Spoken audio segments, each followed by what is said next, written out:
नमस्कार, city light में स्वागत है आप सभी का। आप देख रहे हैं एपिसोड 24। मैं हूं आपके साथ श्रवण तंबोली। बुलेटिन की शुरुआत करते एक बड़ी खबर के साथ। कोलकाता में रेप और हत्या के खिलाफ मध्य प्रदेश के साथ ही डॉक्टर भी यहां पर अब लामबंद हो गए हैं। देश के अलग अलग शहरों से तस्वीरें आप देख पा रहे हैं। हम आपको 10 तस्वीरें दिखा रहे हैं जिसके जरिए आप समझ सकते हैं कि इस घटना से डॉक्टर्स कितने आक्रोशित हैं। पहली तस्वीर जबलपुर की, जहां डॉक्टर्स एसोसिएशन समेत कई संगठनों ने लामबंद होकर विरोध जताया। दूसरी तस्वीर में देखिए, ग्वालियर शहर की सड़कों पर डॉक्टर्स के साथ आम आदमी भी न्याय मांगने के लिए एकजुट हुए। पैदल मार्च भी निकाला गया। वहीं जबलपुर हाईकोर्ट ने जूनियर डॉक्टर को हड़ताल खत्म करने के निर्देश दिए। तीसरी तस्वीर हरदा जिले की, जहां जगह जगह सरकारी निजी डॉक्टर्स ने हड़ताल की। कई संगठनों ने जुलूस भी निकाला। चौथी तस्वीर सागर की, जहां डॉक्टर्स ने काम बंद कर हड़ताल करते हुए बेटी के लिए न्याय की मांग की। पांचवी तस्वीर भी सागर की है, जहां सिंगरौली जिला डॉक्टर संघ के साथ एकजुट होकर ओपीडी बंद कर विरोध जताया। छठी तस्वीर विदिशा की है, यहां आरोपियों की गिरफ्तारी की मांग को लेकर लोग कलेक्टर को ज्ञापन सौंपे। सातवीं तस्वीर शहडोल की, जहां पर रैली निकालकर विरोध प्रदर्शन किया गया। और आठवीं तस्वीर बैतूल की, जहां जिले भर के सरकारी और प्राइवेट डॉक्टर्स ने रैली निकालकर कलेक्टर को ज्ञापन सौंपा। नौवीं तस्वीर में देखिए, सतना में डॉक्टरों ने ओपीडी बंद कर सांकेतिक प्रदर्शन किया। इमरजेंसी सेवा जारी रही। वहीं 10वीं और आखिरी तस्वीर अशोकनगर की, यहां पर भी सभी डॉक्टरों ने तख्तियां लेकर रैली निकाली और कैंडल मार्च भी निकाला। इस दौरान भारी संख्या में लोग मौजूद रहे।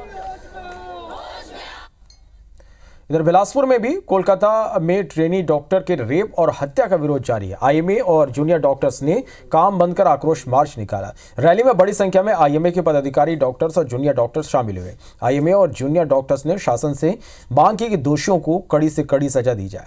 हमारे संवाददाता जितेंद्र थवाइत ने आक्रोश मार्च का जायजा लिया।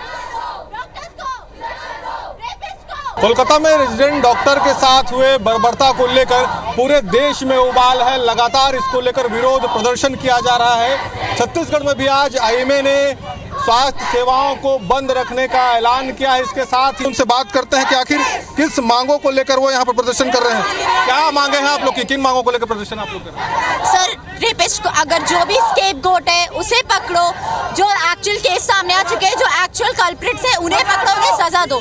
मजाक नहीं रहा, हर बार यही होता। निर्भया के टाइम पे भी होता, कहा गया था कि अब सुरक्षा होगी। वो बंदी अपनी ड्यूटी करी थी। 36 घंटे की ड्यूटी मजाक नहीं होती। सर बताइएगा किस तरह से, क्योंकि आईएमए ने भी आज एक दिन मेडिकल जो ट्रीटमेंट है उसको बंद रखने का ऐलान किया। आज इस जो तमाम तरह के संगठन आज हम लोग एकत्रित हुए, आज हम अपने लोगों को दिखा देना चाहते हैं कि इस तरह की बर्बरता हमारे समाज में बिल्कुल बर्दाश्त नहीं की जाएगी। आईएमए के तमाम पदाधिकारी यहाँ पर मौजूद हैं। किस तरह से आप लोग का प्रदर्शन है? क्या कुछ आईएमए की मांगे हैं? हमारी मांग यही है कि कोलकाता में जो हमारी बहन के साथ जिस जघन्यतम घटना घटी है, उसके अपराधी जो भी संलिप्त है सबको फांसी होना चाहिए। बृहद आंदोलन होगा। कितना आक्रोश देख रहे हैं आप? किस तरह से आक्रोश देखते हैं? ये वर्क प्लेस पे नारियों का जो शोषण और उत्पीड़न हो रहा है और उनको सेफ नहीं लग रहा है, इसके प्रति पूरे डॉक्टरों में ही नहीं पूरे समाज में रोष है और इसका हम कड़ाई से निंदा करते हैं और ये मांग करते हैं कि इस इन्वेस्टिगेशन को जल्दी से जल्दी खत्म करके दोषियों को फांसी दी जाए। कोलकाता की घटना को लेकर पीड़ित परिवार के साथ है, पीड़ित पक्ष के साथ है। इसके विशेष तौर पर कार्य क्षेत्र के लिए कानून बनाया जाए ताकि दोबारा इस तरह की घटनाओं की पुनरावृत्ति न हो। कैमरा सतीश मिश्रा के साथ जितेंद्र थवाइत, IC24 बिलासपुर। जबलपुर हाईकोर्ट ने जूनियर डॉक्टरों के संगठनों को तत्काल हड़ताल खत्म करने का आदेश दिया और जूनियर डॉक्टरों की समस्याओं और उनकी मांगों पर सुनवाई के लिए 20 अगस्त अगली तारीख तय कर दी। बता दें कि हाईकोर्ट पिछले साल ही डॉक्टर्स की हड़ताल को अवैध ठहरा चुका था। हाईकोर्ट के उसी जजमेंट को आधार बनाकर इस बार फिर से हो रही जूनियर डॉक्टर्स की हड़ताल को हाईकोर्ट में चुनौती दी गई थी। कोर्ट का आदेश आते ही याचिकाकर्ता के अधिवक्ता अभिषेक पांडे ने से बात की। हमारे संवाददाता विजेंद्र पांडे। कोलकाता में महिला डॉक्टर के साथ दुष्कर्म और हत्या के बाद सुरक्षा की मांग को लेकर देश भर में डॉक्टर्स विरोध प्रदर्शन कर रहे हैं। इधर मध्य प्रदेश में भी डॉक्टर्स की हड़ताल के कारण मरीजों को परेशानी का सामना करना पड़ रहा है। इस वक्त हमारे साथ अभिषेक पांडे जी हैं। इस याचिका में आपने क्या कहा और कोर्ट का क्या आदेश है? माननीय उच्च न्यायालय के आदेश क्रमांक 4346/2023 में इसका सख्त उल्लंघन था, जहां माननीय उच्च न्यायालय ने कहा था कैसे भी तरीके के स्ट्राइक आप नहीं कर सकते, चाहे वो टोकन स्ट्राइक हो। इसका अवहेलना करते हुए जूनियर डॉक्टर एसोसिएशन ने कलकत्ता में जो गलत कांड हुआ था उसके अगेंस्ट उन्होंने स्ट्राइक की मांग करी थी, जो इस आदेश का उल्लंघन था। डॉक्टर्स जो है एसेंशियल एसेंशियल में सर्विसेज में आते हैं। और ये एसेंशियल सर्विसेज अगर हमारे मध्य प्रदेश की अगर ठप हो जाएगी, डॉक्टर्स अगर स्ट्राइक में जाएंगे तो मरीजों का बुरा हाल हो जाएगा। तो इसलिए माननीय उच्च न्यायालय ने इसे संज्ञान में लेते हुए सभी को नोटिस देते हुए अपनी मांग हमारे समक्ष माननीय उच्च न्यायालय के समक्ष रखने के लिए बोला गया। हड़ताल खत्म हो गई है, आज सभी डॉक्टर्स अपने काम में लौटेंगे और 20 तारीख को अपने वकीलों के माध्यम से माननीय उच्च न्यायालय के समक्ष अपीयर होकर अपनी मांगों को रख सकते हैं। तो मध्य प्रदेश के तमाम लोगों के लिए, खासतौर पर मरीजों के लिए एक राहत की खबर हाईकोर्ट से आई है। हाईकोर्ट ने हड़ताल के तरीके को गलत बताया और उसके बाद ये डायरेक्शन दिए कि जूनियर डॉक्टर एसोसिएशन सहित तमाम जो डॉक्टर्स हड़ताल कर रहे हैं उन्हें हड़ताल तत्काल वापस लेनी होगी। उस निर्देश पर हड़ताल वापस हो गई है और अब हाईकोर्ट डॉक्टर्स की तमाम समस्याओं पर तफसील से सुनवाई करेगा और 20 अगस्त इस सुनवाई के लिए हाईकोर्ट ने मुकर्रर की है। कैमरामैन सतीश सराठे के साथ विजेंद्र पांडे, IBC 24, जबलपुर। रायगढ़ शहर में अपराधियों और असामाजिक तत्वों के हौसले किस कदर बुलंद है, इसका अंदाजा इसी बात से लगाया जा सकता है कि शहर में एक के बाद एक मारपीट की घटनाएं हो रही। हफ्ते भर में ही एल्डरमैन बिजू ठाकुर और उसके बाद भाजपा पार्षद मुक्तिनाथ बब्बा के साथ मारपीट की घटना हुई। खास बात यह रही कि मारपीट का वीडियो भी सोशल मीडिया पर वायरल हुआ। मारपीट की घटना को अंजाम देने के बाद बाकायदा अपराधी इसका वीडियो पोस्ट भी कर रहे हैं। इधर मामले में पुलिस जांच की बात कर रही है। अधिकारियों का कहना है कि पुलिस सोशल मीडिया पर लगातार नजर रखे हुए शहर में आपराधिक गतिविधियों में संलिप्त व्यक्तियों को बख्शा नहीं जाएगा। रायगढ़ के एल्डरमैन रहे हैं बिज्जू ठाकुर जी, उनके खिलाफ मारपीट होती है और मारपीट का वीडियो वायरल होता है। मुक्तिनाथ बबुआ के ऊपर आक्रमण होता है, उनके ऊपर हमला होता है और उसमें भी कोई कार्रवाई नहीं। जो आरोपी है वो पकड़ाए और एक बार फिर रायगढ़ में अमन शांति की व्यवस्था तो वो 4-5-6 लड़के लोग खड़े थे तो स्पेशल उसको गाली दी, श्रेयंश को गाली दी स्पेशल। हम लोग के बेटे के खिलाफ उल्टा पुल्टा रिपोर्ट लिखा रहे कि लोग चोरी किए हैं, लोग चैन चोरी किए, लोग पैसा लिए बोल के। हम लोग चाहते हैं कि हम लोग के बेटे को अब भी लाए हमारे घर में सही सलामत। रुपेश ठाकुर और श्रेयांश खरे नाम के दो लड़के जो हैं वो अभी कुछ दिनों से घर नहीं आए करके, जिसको जांच में लिया गया है और उसके बाद अभी कार्रवाई की जाएगी। कवर्धा में कांग्रेस की गौ सत्याग्रह को लेकर 20 गौ सेवक भूख हड़ताल पर बैठ गए। बीजेपी भी गौ सेवकों का समर्थन कर रही। गौ सेवकों का कहना है कि कांग्रेस गौ सेवा के नाम पर न केवल राजनीति कर रही बल्कि गायों के साथ क्रूरता से बर्ताव भी कर रही। गौ सेवकों का कहना ये इसमें पूरा हिंदू समाज आहत हुआ, इसलिए गौ सेवा कांग्रेस जिला अध्यक्ष के साथ ही सभी कांग्रेस कार्यकर्ताओं के खिलाफ पशु क्रूरता अधिनियम के तहत FIR दर्ज करने की मांग कर रहे हैं। बता दें कि शुक्रवार को कांग्रेस के गौ सत्याग्रह के दौरान एक वीडियो सामने आया जिसमें सत्याग्रह के लिए लाए गए गौवंशों के साथ में बर्बरता की जा रही है। जिस प्रकार से कांग्रेस कार्यकर्ताओं के द्वारा गौ सेवा के नाम पे जो राजनीति चमकाने का काम किया है, गौ सेवक लोग एक दिवसीय धरना प्रदर्शन एवं भूख हड़ताल पर बैठे। गौ सत्याग्रह के नाम पर कांग्रेसियों के द्वारा कल जो प्रदर्शन किया गया उसमें गाड़ियों में 10-10, 12-12 गाय ठूस करके लाए गए थे और ला करके जब उनको फिर पटकने लगे, जब तक कि कोई कार्रवाई नहीं हो जाती तब तक के हम लोग यहाँ पे बैठे रहेंगे इनके साथ में। कल दिनांक को जिला कांग्रेस कमेटी के द्वारा गौ जो स्थिति उनकी स्थिति को लेकर एक आंदोलन किया गया था, जिसमें कुछ गाड़ियों में भर के ये SDM कार्यालय का घेराव करने जा रहे थे। गौ रक्षा समिति कवर्धा के कुछ युवा साथी आगे आज आवेदन दिए। निश्चित रूप से ये इसमें जांच होगा और जांच में जो तथ्य सामने आएंगे उस आधार पर जो है पुलिस वैधानिक कार्रवाई करेगी। खबर कोंडागांव से, जहां सर्व हिंदू समाज ने बांग्लादेश में हिंदुओं पर हो रहे अत्याचार के विरोध में रैली निकाली। सर्व हिंदू समाज का जन आक्रोश रैली चौपाटी मैदान से प्रारंभ हुई, जो मुख्य मार्ग से होते हुए रायपुर नाका चौक स्थित कलेक्टर कार्यालय तक पहुंची। इस दौरान बैरिकेड लगाकर लोगों को रोका गया।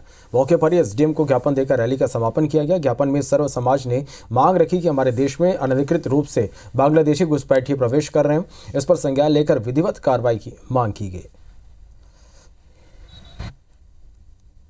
बांग्लादेश में हिंदू भाई बहनों के ऊपर अत्याचार के विरोध में हिंदू समाज एकजुट है और जो हिंदू भाई बहनों के ऊपर अत्याचार हो रहा है उसका पूर्णतः विरोध करते हैं।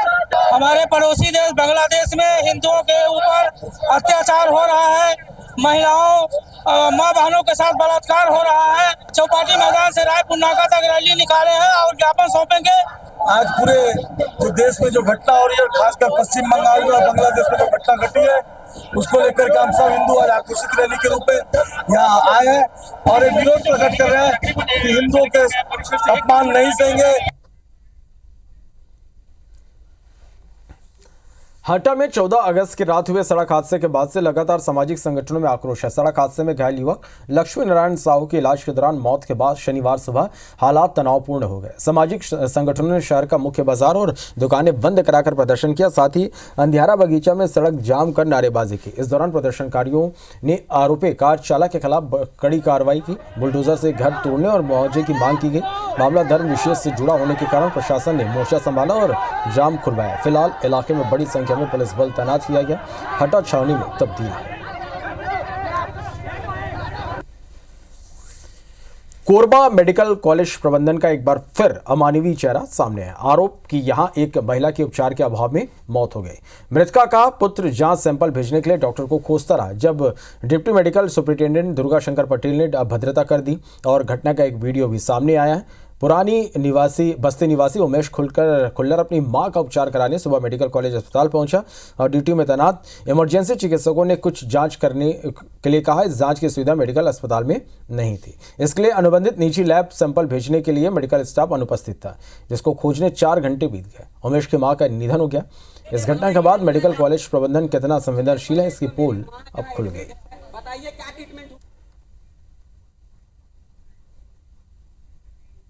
श्योपुर जिला अस्पताल में शुक्रवार की रात डॉक्टर और मरीज के बीच गाली गलौज के बाद जमकर हंगामा हुआ। मामले को लेकर डॉक्टर ने थाने पहुंचकर शिकायत की, मरीज पर गाली गलौज करने का आरोप लगाया। वहीं अजाक थाना प्रभारी ने शिकायत मिलने की बात से इनकार किया। उनका कहना है कि उनके पास ऐसा कोई आवेदन नहीं आया। इधर डॉक्टरों का कहना है कि जिला अस्पताल में बनी चौकी में उन्होंने शिकायती आवेदन दिया, लेकिन अभी तक कोई कार्रवाई नहीं की गई। मरीज आया था हाकिम नाम का और वो अपनी समस्या को लेके आया था, तो मैंने उसको दवाइयाँ भी लिखी। मुझसे बदतमीजी से बात करता है, मेरा जो 11 नंबर का जो स्टाफ है उससे बदतमीजी से बात करता है, गाली गलौज करता है। रात्रि में ही मैंने कलेक्टर साहब को अवगत कराया है। नहीं, यहाँ पर कोई आवेदन इस तरीके का नहीं दिया गया है। अस्पताल के अंतर्गत अस्पताल चौकी है, जो आवेदन संभवतः उनके द्वारा अस्पताल चौकी में दिया गया है। रतलाम के नामली थाने में पदस्थ एक महिला कांस्टेबल को वर्दी में एक प्राइवेट कोचिंग का प्रचार करना महंगा पड़ गया। सोशल मीडिया पर वीडियो वायरल होने के बाद महिला कांस्टेबल को एसपी ने सस्पेंड कर दिया। रतलाम एसपी राहुल लोढ़ा ने एक्स पर वीडियो शेयर करते हुए कहा इस बात की उन्होंने जानकारी दी और उन्होंने बताया कि महिला आरक्षक को निलंबित कर दिया गया है। विभागीय स्तर पर जाँच की जा रही है। तैयारी करनी है तो आप उनका यूट्यूब चैनल चेक कर। एक वीडियो जानकारी में आया था जिसके अंदर एक कांस्टेबल महिला जो है वो एक कोचिंग का प्रचार प्रसार करते हुए एडवर्टाइजमेंट करते हुए दिख रही है। वीडियो संज्ञान में आने पे तत्काल उसके खिलाफ में जो है वो डिसिप्लिनरी एक्शन लिया गया है, उसको निलंबित कर दिया गया है और साथ साथ में विभागीय स्तर पर उसकी कार्यवाही की जा रही है और अभी उसको सस्पेंड कर दिया गया। अंबिकापुर विकासखंड की ग्राम पंचायत रेवापुर से कदमपारा के ग्रामीण कच्ची सड़क के बदहाल स्थिति से परेशान है। इस कच्ची सड़क पर बरसात के दिनों में लोगों को पैदल चल पाना मुश्किल हो रहा है। इधर क्षेत्रीय विधायक जल्दी व्यवस्था दुरुस्त करने की बात कह रहे हैं। दरअसल रेवापुर ग्राम पंचायत से गोविंदपुर कदमपारा जाने वाली 1 किलोमीटर की सड़क सालों से खराब है। सबसे ज्यादा परेशानी ग्रामीणों को तब होगी जब नल जल योजना से पाइपलाइन बिछाने के लिए सड़क में गड्ढे खोद दिए गए। पाइप बिछाने के बाद ठेकेदार द्वारा सड़क को सही तरीके से फिलिंग नहीं किया गया। बीमार लोगों को खाट में ढोकर एम्बुलेंस तक ले जाना पड़ा। इन ग्रामीणों की समस्या को विधायक ने संज्ञान लिया और ग्रामीणों की बदहाल सड़क की समस्या को जल्द दूर करने का आश्वासन दिया। कई जगह ऐसी सड़कें हैं, कई जगह ऐसे बस्तियां हैं जहां तक अभी तक दिक्कत का सामना करना पड़ रहा है। अभी बरसात के पहले अभी जेसीबी से पाइपलाइन बिछाने का काम किए थे, उसके चलते और कीचड़ का हो गया है, तो दिक्कत है। उसको बरसात के बाद उसमें जितना संभव होगा उसको ठीक करेंगे। आने जाने में बहुत दिक्कत हो रहा है सर। सचिव सरपंच को बोलते हैं हम लोग, इसमें किसी का हाथ भी टूट जाता है। अगर उतना गड्ढा इतना ऊपर से गिरेगा तो टूट ही ना जाएगा।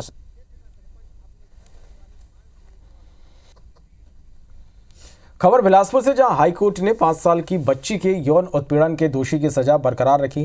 चीफ जस्टिस रमेश सिन्हा ने मामले की सुनवाई की। इस दौरान चीफ जस्टिस ने रेप की घटनाओं पर सख्त टिप्पणी की।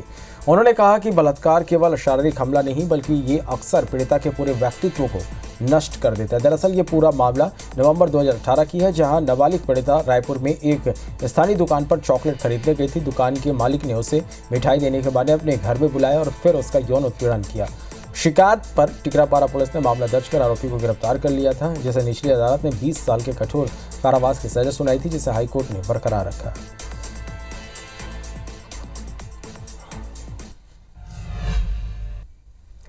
केंद्रीय कृषि मंत्री शिवराज सिंह चौहान ने आज अपने संसदीय क्षेत्र विदिशा की बुधनी विधानसभा में बड़ा बयान दिया।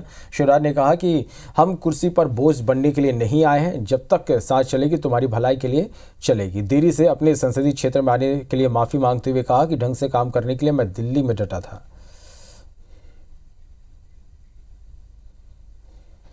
हम तो कुर्सी का बोझ बनने के लिए नहीं आए। चुनाव जीत जाएंगे तो फिर क्या मतलब? अरे जब तक सांस चलेगी तुम्हारी भलाई के लिए चलेगी। उतनी देर से आ पाया, अपने क्षेत्र के कई विधानसभा में नहीं जा पाया, लेकिन पहले मैंने कहा कि शिवराज अगर ढंग से काम करना है तो फीता गाड़ के बैठ जाओ, तब काम चलेगा। पूरे विभाग को समझो और करो, और इसलिए मैं दिल्ली में डटा था। मुरैना के सबलगढ़ क्षेत्र में सिंधिया रियासत के समय बना तालाब फूटने से किसानों को भारी नुकसान हुआ। किसानों की तिलहन और धान की फसल पूरी तरह से बर्बाद हो गई, जिसको लेकर ग्रामीणों ने जल संसाधन विभाग के अधिकारियों पर भ्रष्टाचार और लापरवाही के आरोप लगाए। ग्रामीणों का कहना है कि जल संसाधन विभाग में शिकायत के बाद भी अधिकारियों ने ध्यान नहीं दिया, जिससे तालाब फूटा। वहीं अधिकारियों ने पूरे मामले की जांच कर दोषियों के खिलाफ कार्रवाई करने के निर्देश दिए। साथ ही किसानों को सर्वे कराकर फसल नुकसान का मुआवजा दिलाए जाने की बात भी कही।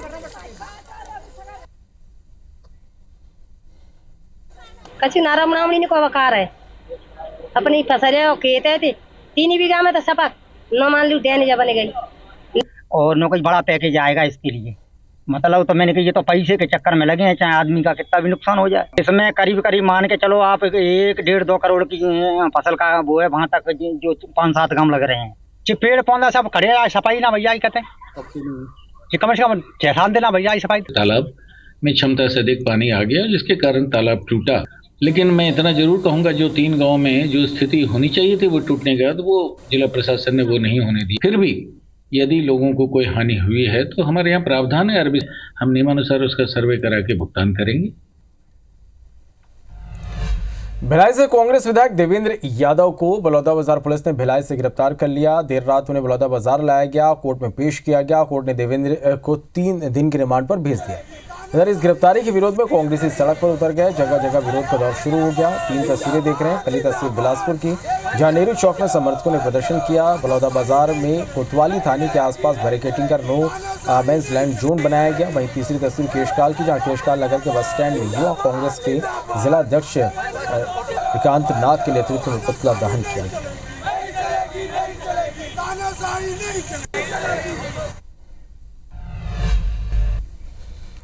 खबर रायगढ़ से, जहां नगर निगम के कांग्रेस पार्षदों ने अपने वार्डों के लिए स्वीकृत विकास कार्यों में अनदेखी का आरोप लगाया। कांग्रेसियों ने प्रेस कॉन्फ्रेंस कर राज्य सरकार पर निशाना साधा। कांग्रेस का कहना है कि नगरीय निकाय विभाग ने नगर निगम के सभी 48 वार्डों के विकास के लिए प्राक्कलन मांगा था, लेकिन नगर निगम के अधिकारियों ने भाजपा के इशारे पर भाजपा शासित वार्डों के विकास का ही प्रस्ताव तैयार किया है, जबकि कांग्रेसी वार्डों की उपेक्षा कर रहे हैं।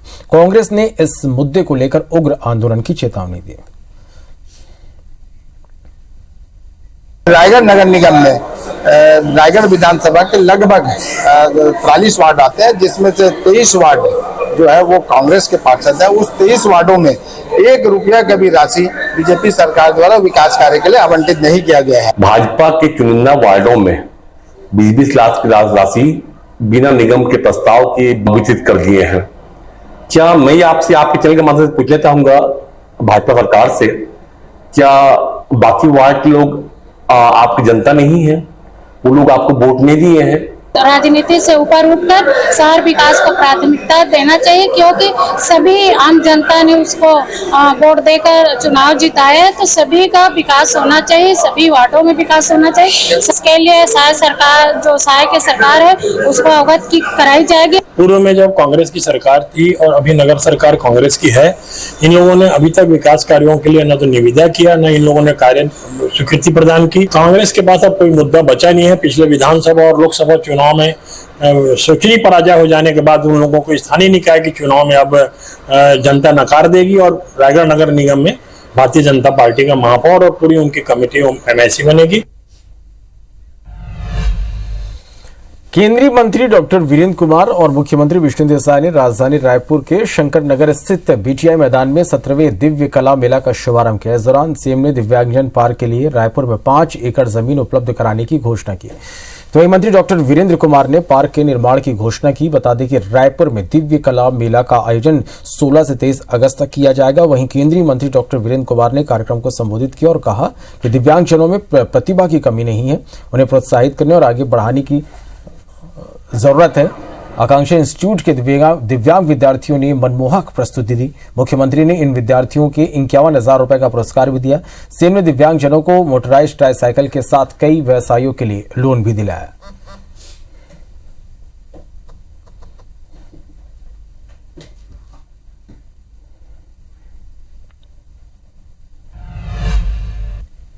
सरगुजा के संत गहरा गुरु विश्वविद्यालय द्वारा आर्यवर्त संग्रहालय और अनुसंधान केंद्र की स्थापना का सपना मूर्त रूप ले सकेगा। अनूठा यह संग्रहालय प्राचीन भारतीय संस्कृति के साथ आधुनिक विज्ञान तकनीक का संग्रह होगा। खास बात है कि विश्वविद्यालय के द्वारा स्थापित किए जाने वाले इस संग्रहालय में आर्टिफिशियल इंटेलिजेंस तकनीक का भी उपयोग किया जाएगा ताकि छात्र रोजगार भी हासिल कर सकें। इसके लिए करीब 20 एकड़ की भूमि की आवश्यकता बताई गई और इसे बनाने के लिए 20 करोड़ रुपए खर्च भी होंगे। अगर परिस्थितियां अनुकूल रही तो संभवतः छत्तीसगढ़ का पहला आर्टिफिशियल इंटेलिजेंस वाला संग्रहालय सरगुजा में बनेगा, जिससे आने वाले दिनों में छात्रों को इससे बेहतर परिणाम मिल सकेंगे।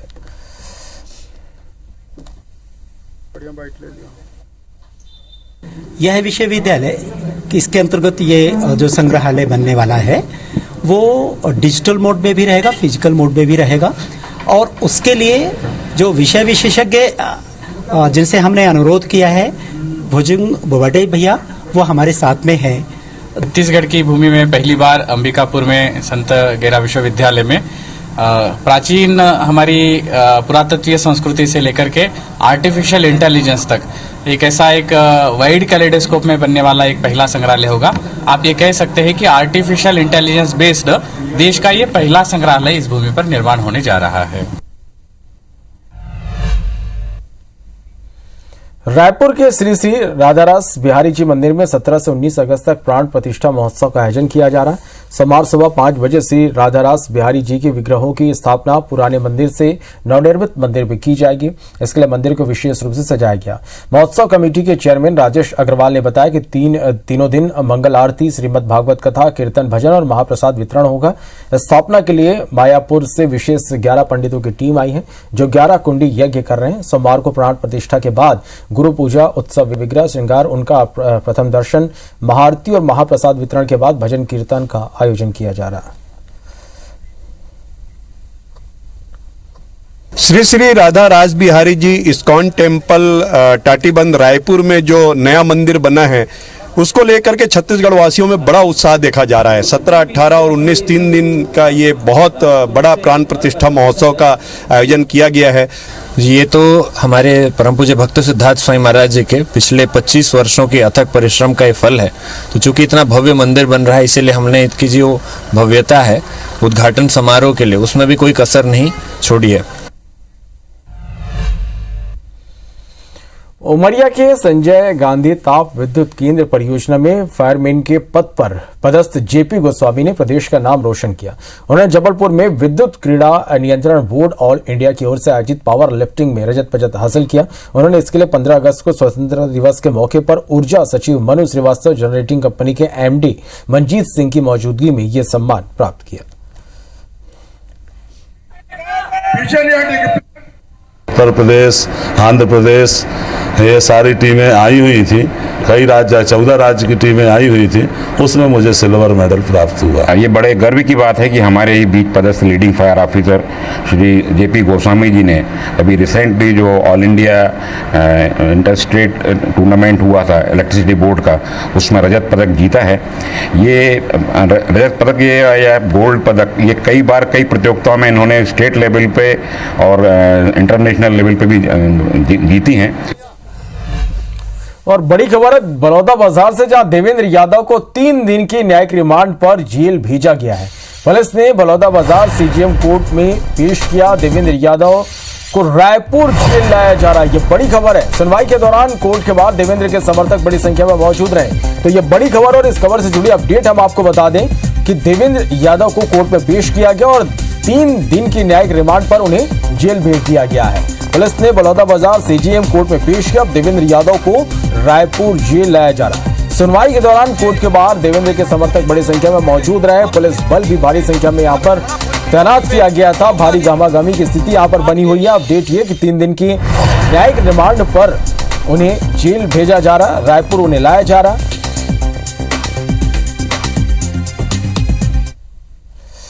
जो ग्राउंड्स ऑफ अरेस्ट थे, ये हमारे मुवक्किल को ना ही FIR की कॉपी दी गई, ना ग्राउंड्स ऑफ अरेस्ट दिए गए, जिसके लिए आज उन्होंने अपना पक्ष रखा। कोर्ट के समक्ष ये बताया कि उन्हें किस प्रकार से बिना FIR की कॉपी दिए, बिना किसी कारण बताए पुलिस आज अरेस्ट करके लेके आई है। और न्यायालय ने भी उनके सारे चीज़ों को सुनने के बाद रिकॉर्ड करके जो पुलिस की दरख्वास्त थी कि उन्हें एक जुडिशियल रिमांड की ज़रूरत है, ना कि पुलिस रिमांड की, तो उन्हें जुडिशियल रिमांड पे सुपुर्द किया है। दिनांक 10 जून को जो आगजनी की घटना हुई थी, उसी परिप्रेक्ष्य में प्रथम सूचना पत्र दर्ज किया गया था। मामले की जांच पर से साक्ष्य पाए गए थे। उसी आधार पर विधायक श्री देवेंद्र यादव की गिरफ्तारी की गई और आज माननीय न्यायालय के समक्ष प्रस्तुत किया गया था। माननीय न्यायालय ने पुलिस का रिमांड स्वीकार करते हुए उनको 20 तारीख तक न्यायिक अभिरक्षा में भेजा है। चलिए, और ज्यादा जानकारी के साथ हमारे सहयोगी तहसीन जैदी फोन लाइन पर जुड़ रहे हैं। तहसीन, क्या अपडेट इस खबर पर? श्रवण, देखिए बहुत ही ड्रामेटिकल तरीके से इनको सुबह से लेके देर शाम के बाद उनको भिलाई से गिरफ्तार किया गया, जहां पे पुलिस को काफी कह सकते विरोध भी झेलना पड़ा उनके समर्थकों का। उसके बाद जैसे तैसे करके पुलिस जो है बलौदा बाजार पुलिस उनको सड़क मार्ग से बलौदा बाजार लेके आई और यहाँ पे उसमें रात में ही उनकी दस्तावेजी जो कागजात है वो तैयार किए गए। उसके बाद उनको रात में ही बलौदा बाजार कोर्ट में उनको पेश किया गया और यहाँ CGM कोर्ट में उनकी सुनवाई हुई और उसमें उनको कोर्ट ने 20 तारीख तक, यानी 3 दिन मतलब 20 अगस्त तक उनको न्यायिक रिमांड में जेल भेज दिया है। और जेल वारंट जो है वो रायपुर का कटा है। तो अब देवेंद्र यादव जो हैं वो रायपुर जेल में रहेंगे, क्योंकि उन्होंने एक आवेदन यहाँ पे लगाया था CGM कोर्ट में कि उन्होंने कुछ सुरक्षागत कारण और कुछ व्यक्तिगत कारण उसमें लगाए थे, जिसको CGM कोर्ट ने स्वीकार किया और उसके बाद जो है जेल वारंट जो है उनका रायपुर जेल के नाम से काट के, और अभी थोड़ी देर पहले जो कह सकते हैं पुलिस बलौदा बाजार पुलिस जो है उनको कड़ी सुरक्षा व्यवस्था में बलौदा बाजार लेके से जो है रायपुर रवाना हुई है। उसमें अगर बात करें तो एडिशनल SP बलौदा बाजार भी उसमें शामिल है। 3 से 4 TI जो है वो उसमें उनके साथ में है और उसके बाद जो अतिरिक्त बल है वो भी उनके साथ में रवाना हुआ है बलौदा बाजार से। तो कुल मिला के कह सकते हैं कि इस जो 10 जून को एक बड़ी आगजनी की जो घटना हुई थी, जो वारदात हुई थी, उसमें एक बड़ी गिरफ्तारी जो कह सकते हैं कांग्रेस विधायक जो उधर लाइक की तरफ के हैं, उनकी गिरफ्तारी जो है की गई है और उनको 3 दिन की न्यायिक रिमांड में जो है जेल भेज दिया गया और अब देवेंद्र यादव जो है रायपुर जेल में रहेंगे। जी चलिए, नजर बना के रखिएगा, अपडेट दर्शकों तक पहुंचाते रहेंगे। फिलहाल के लिए शुक्रिया इस पूरी जानकारी। बढ़ते आगे, कोलकाता में जूनियर डॉक्टर के साथ हुई घटना के बाद अब छत्तीसगढ़ सरकार भी अलर्ट है। इस घटना को देखते हुए स्वास्थ्य विभाग ने फैसला किया कि गृह विभाग से बातचीत कर अस्पतालों में रात में काम करने वाले डॉक्टर्स और नर्स के लिए टोल फ्री नंबर जारी किया जाएगा, जो नजदीकी पुलिस स्टेशन से कनेक्ट रहेंगे। किसी भी घटना की जानकारी तत्काल इससे मिल सकेगी। इसे लेकर स्वास्थ्य मंत्री श्यामबिहारी जायसवाल से बात की हमारे संवाददाता सतीश गुप्ता ने। कोलकाता में जूनियर महिला डॉक्टर के साथ हुए दुष्कर्म और मर्डर की घटना ने पूरे देश को हिला दिया है। तमाम जगह जो विरोध प्रदर्शन हो रहे हैं, डॉक्टर विरोध में उतर गए हैं और स्वास्थ्य सेवाएं बुरी तरह प्रभावित हो चुकी हैं। इंडियन मेडिकल एसोसिएशन ने अपना विरोध जताया है। छत्तीसगढ़ में इसको लेकर के किस तरह से एहतियात बरते जा रहे हैं, किस तरह का अलर्ट है, स्वास्थ्य मंत्री श्याम बिहारी जायसवाल हमारे साथ हैं, उनसे बात करते हैं। जिस तरह की घटना कोलकाता में हुई है, इसको लेकर के छत्तीसगढ़ में किस तरह से अलर्ट है? देखिए, कोलकाता में जो घटना हुई है उसकी जितनी भी निंदा की जाए वो कम है। वो मानवता को शर्मसार करने वाली घटना है और मैं हमारे छत्तीसगढ़ के जो डॉक्टर्स हैं जो हड़ताल पर हैं, इस घटना को लेकर विरोध प्रदर्शन में हैं, उनसे बातचीत भी किया है। और वो चूँकि ये देश का बहुत बड़ा घटना है, इसलिए लोकतंत्र में इस प्रकार की अपनी बात को रखना डॉक्टरों के लिए कहीं कोई दिक्कत वाला बात नहीं। वो अपनी भावनाओं को व्यक्त कर रहे हैं। लेकिन हमारी बातचीत हुई है, जो ज़रूरी सेवाएं हैं जैसे ऑपरेशन हैं और आईपीडी हैं, ओपीडी हैं, ऐसे कोई भी जरूरी मरीजों का जो उपचार है वो रुक नहीं रहा है। सभी लोगों प्रति सहमति बनी है और छत्तीसगढ़ में इस प्रकार की घटनाओं का कोई स्थान नहीं है। हम लोगों ने हर जगह पे, हर हॉस्पिटलों में अलर्ट मोड में रखा हुआ है। कहीं ना कहीं छत्तीसगढ़ सरकार अलर्ट पर है और जिस तरह से नज़दीकी थानों से अस्पताल को जोड़ा जाएगा ताकि जो रात में नर्स और डॉक्टर ड्यूटी पे रहते हैं उनकी सुरक्षा हो सके, इस तरह से कोई निर्देश है? निश्चित रूप से हम लोग इस पर कार्य योजना बना रहे हैं। जो बड़े मेडिकल कॉलेज हैं उसमें बंदूकधारी जो सुरक्षा कर्मी हैं उसकी तैनाती करने की योजना बना रहे हैं। साथ ही एक ऐसी व्यवस्था कर रहे हैं कि किसी भी कक्ष में इस प्रकार की किसी की भी घटना या अलग प्रकार की भी कोई भी आपराधिक घटनाएं होने की आशंका या घटित होती है, उस स्थिति में अलार्म वगैरह की स्थिति ऐसा रखेंगे कि तत्काल वहां 5 मिनट में सिक्योरिटी पहुंच जाए। और नज़दीकी थानों को भी गृह मंत्रालय के साथ बैठकर हम लोग इस पर जल्द ही योजना बनाने को अपना तैयारी कर रहे हैं। तो ये आप थे छत्तीसगढ़ के स्वास्थ्य मंत्री श्याम बिहारी जायसवाल, जो उन्होंने साफ तौर पे कहा है जिस तरह से कोलकाता में घटना हुई है इसको लेकर के छत्तीसगढ़ सरकार जो है अलर्ट मोड पर है और घटना की उन्होंने निंदा की और जो भी दोषी हैं उन पर जो है कड़ी से कड़ी कार्रवाई करने की मांग उन्होंने की है और कहा है कि गृह मंत्रालय के साथ में तालमेल करके जो स्वास्थ्य केंद्र जिला स्तर पे हो, SC/SC PSC हो, वहाँ को जो है जोड़ा जाएगा, जिससे किसी भी तरह की जो घटना होगी उसकी जानकारी जो है पुलिस के साथ तालमेल बिठा करके रखी जा सके। सतीश गुप्ता, IBC 24, मनेन्द्रगढ़। फिलहाल इस बुलेटिन में इतना ही। नमस्कार।